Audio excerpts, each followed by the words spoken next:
ফেব্রুয়ারি মঙ্গল কিন্তু মার্গী।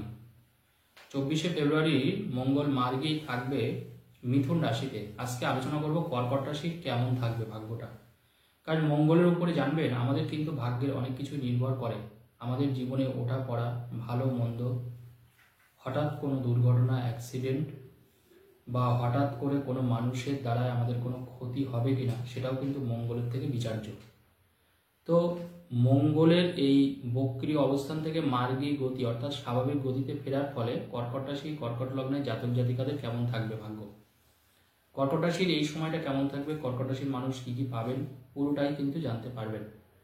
রাশি চক্রের চতুর্থ রাশি কিন্তু যে 12টা রাশি আছে তার মধ্যে চতুর্থ রাশি কিন্তু কর্কট রাশি। কর্কট রাশির জাতক জাতিকাদের বলা হয় ভীষণ ইনোসেন্ট এবং খুব ভালো মানুষ বলা হয় কর্কট রাশির জাতক জাতিকাদের। কারণ অন্যের ব্যথা কর্কট রাশির মানুষরা কিন্তু বুঝতে পারে। অন্য মানুষের যখন কষ্ট হয় সেই কষ্টটা কিন্তু কর্কট রাশির মানুষরা অনুভব করতে পারে। অর্থাৎ অন্যের ভালো লাগা, অন্যের মন্দ লাগা, এই অনুভবটা কিন্তু কর্কট রাশির মানুষদের মধ্যেই কিন্তু দেখা যায়। এবং যেহেতু রাশির অধিপতি চন্দ্র, তাদের মধ্যে কিন্তু একটা ভালোবাসা মন থাকে। অনেক সময় জীবন যুদ্ধে তারা ক্লান্ত হয়ে যায়, জীবন যুদ্ধে তারা চলতে চলতে তাদের হয়তো সেই স্বপ্ন হারিয়ে যায়, ভালোবাসাটা হারিয়ে যায়। কিন্তু মঙ্গলের এই গতি পরিবর্তনের ফলে অর্থাৎ মঙ্গল মার্গী গতির ফলে কর্কট রাশির ভাগ্য কেমন থাকবে। কারণ জানবেন কর্কট রাশির কিন্তু পঞ্চমপতি এবং দশমপতি মঙ্গল। স্বাভাবিকভাবে কর্কট রাশির মঙ্গল কিন্তু একটা খুব ভাইটাল প্ল্যানেট। কারণ আপনার পঞ্চমপতি এবং দশমপতি অর্থাৎ কর্মপতি এবং ভালোবাসার যে প্রতীক সেটা কিন্তু মঙ্গল। সেই মঙ্গল আপনার রাশির দ্বাদশে বসে আছে এখন। এবং আমি আপনাদের অনেক আগে থেকে সতর্ক করছি যে এখন আমাদের অনেক সময় সতর্ক অবস্থান নিতে হবে, সতর্কভাবে থাকতে হবে। কারণ জানবেন মঙ্গল বক্রী হওয়ার সাথে সাথে বিভিন্ন জায়গায় একটা অস্থির পরিস্থিতি তৈরি হয়েছিল এবং আগুন লেগে যাওয়ার মতন ঘটনাও কিন্তু ঘটছিল চারিদিকে। তো এটা কিন্তু মঙ্গলের জন্যই হচ্ছিল। তো মঙ্গল যেহেতু 24 তারিখ থেকে স্বাভাবিক মার্গী গতিতে ফিরছে, এবার দেখুন মঙ্গলের অবস্থানটা কিন্তু কর্কট রাশির দ্বাদশে বসে আছে, মিথুনে বসে আছে। তো স্বাভাবিকভাবে কর্কট রাশির ক্ষেত্রে এখন যে জিনিসটা হবে, দশমপতি এবং পঞ্চমপতি দ্বাদশে থাকার কারণে প্রথম যে জিনিসটা আপনি পাবেন সেটা হচ্ছে যারা যারা বাইরে কাজ করছেন, বাইরের যেসব জায়গায়, তাদের কিন্তু কাজের জায়গাটা কিন্তু অত্যন্ত ভালো হবে। যেমন মনে করুন যারা বিদেশে বসবাস করছেন বা কাজ করছেন, সেখানে জমি বাড়ি কিনতে পারবেন। বিদেশে আপনার স্যালারি বাড়বে, ডেলিভারি হিসেবে কাজ করলেও সেখানেও আপনার মাইনেপত্র বাড়বে। কিন্তু যারা বাড়িতে থেকে কোনো কাজ করছেন বা বাড়ির মধ্যেই অনেক সময় কাজ হয় বা বিভিন্ন কলকারখানা হয়তো বাড়িতেই তারা প্রতিষ্ঠা করেছেন, সেই ক্ষেত্রে কিন্তু একটু কাজটা তুলনামূলকভাবে কম হবে। কিন্তু যারা ডেলিভারি হিসেবে কাজ করছেন বা মাসিক মাইনে কাজ করছেন, তাদের কিন্তু ঠিক হবে, তাদের কিন্তু খুব বেশি কোনো অসুবিধা হবে না। ভালোবাসার ক্ষেত্রে এই মুহূর্তে কিন্তু একটু সতর্ক হয়ে চলতে হবে কর্কট রাশি। কথাবার্তা কম বলাটাই ভালো হবে। দেখুন কথাবার্তা আমি দেখবেন বেশিরভাগ ক্ষেত্রে এই কথাটা বলি যে কথাবার্তা যতটা হোক কম বলতে হবে। বিশেষ করে ভালোবাসার ক্ষেত্রে যদি দেখা যায় যে আমাদের গ্রহগত পজিশনটা একটু খারাপ থাকে, কারণ কথা কম বলে ঝগড়া লাগার সম্ভাবনা অনেকটা কমে যায়, সেই ক্ষেত্রে কিন্তু আমাদের খুব একটা কোনো অসুবিধা হয় না। দ্বিতীয়ত হচ্ছে এখন আপনার রাস্তাঘাটে কিন্তু কোনো মানুষের দ্বারা কোনো বিপদ হতে পারে, এটা কিন্তু খেয়াল রাখতে হবে। কারণ জানবেন কর্কট রাশিতে কিন্তু মঙ্গল নিচস্থ হয় এবং মঙ্গল যদিও আপনার দশমপতি পঞ্চমপতি, কিন্তু মঙ্গলের যা অবস্থান, বর্তমানে মঙ্গলের অবস্থান কিন্তু আপনার রাশির দ্বাদশে বসে আছে অর্থাৎ ব্যয়ের ঘরে। তো স্বাভাবিকভাবে রাস্তাঘাটে থেকে কোনো বিপদ হতে পারে, কোনো মানুষ আপনার থেকে ভয় দেখাতে পারে, কোনো কিছু নিয়ে নিতে পারে, এটা অবশ্যই একটু খেয়াল রাখবেন।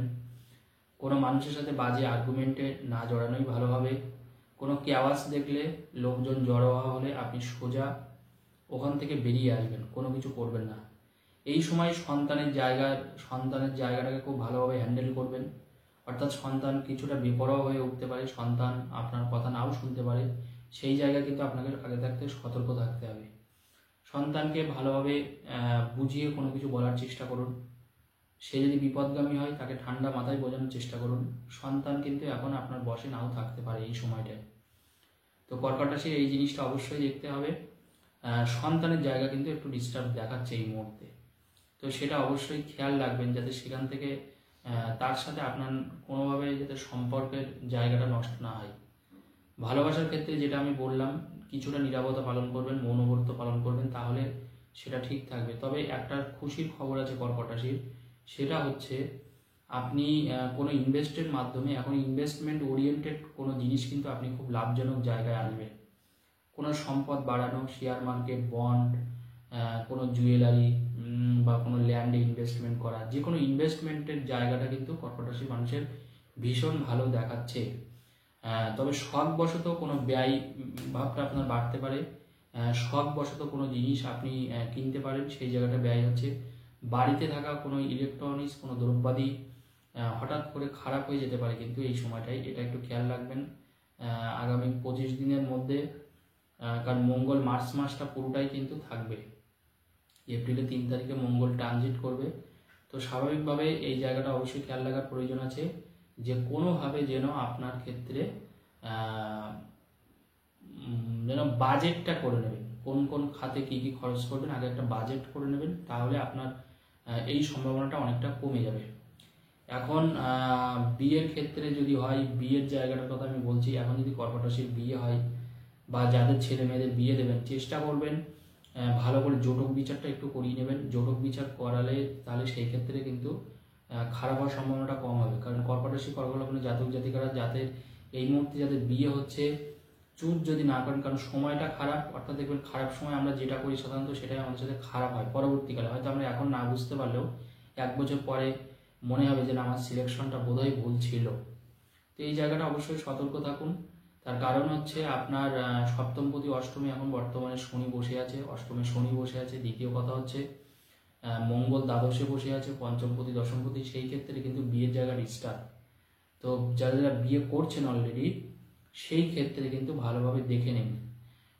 যারা যারা যোগাযোগের মাধ্যমে বিয়ে করতে চাইছেন বা করতে চাইছেন, তাদের 29শে মার্চের পরে কিন্তু এই যোগটা আবার ঠিক হয়ে যাবে, অনেকটা ভালো হবে। কারণ শনি আপনার যেহেতু সপ্তমপতি অষ্টমপতি, শনি কিন্তু আপনার 9th আছে, অর্থাৎ ভাগ্যস্থানে শনি ঢুকবে কর্কট রাশির, সেটা কিন্তু 29শে মার্চে। অর্থাৎ মার্চ মাসের শেষ পর্যন্ত একটু সাবধান সতর্ক হয়ে চলতে হবে। এই মুহূর্তে যদি বিয়ে ঠিক হয়, সেটা অবশ্যই ভালো করে একটু যাচাই করে নেবেন, না হলে কিন্তু আপনার পরবর্তীকালে আপনি ঠকে যেতে পারেন। কারণ মানুষ অনেক কষ্ট করে বিয়ে দেয়, টাকা পয়সা খরচা করে, প্রচুর টাকা ব্যয় হয়, সেই ক্ষেত্রে যাতে কোনো রকমের কোনো ভুল ত্রুটি কিছু না হয়। এরপরে আমি আলোচনা করব কর্কট রাশির ক্ষেত্রে, সেটা হচ্ছে শরীর স্বাস্থ্য।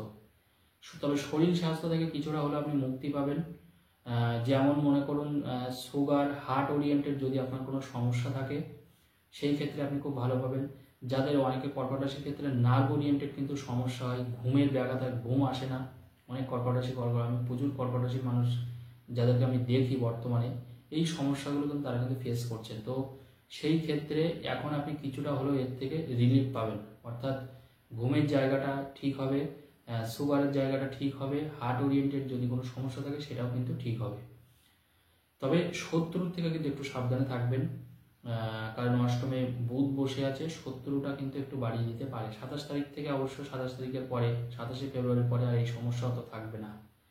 তবে বিজনেস যারা করছেন তাদের ক্ষেত্রে অসুবিধা হবে না, কারণ নবমে কিন্তু বুধ চলে যাবে 27 তারিখে।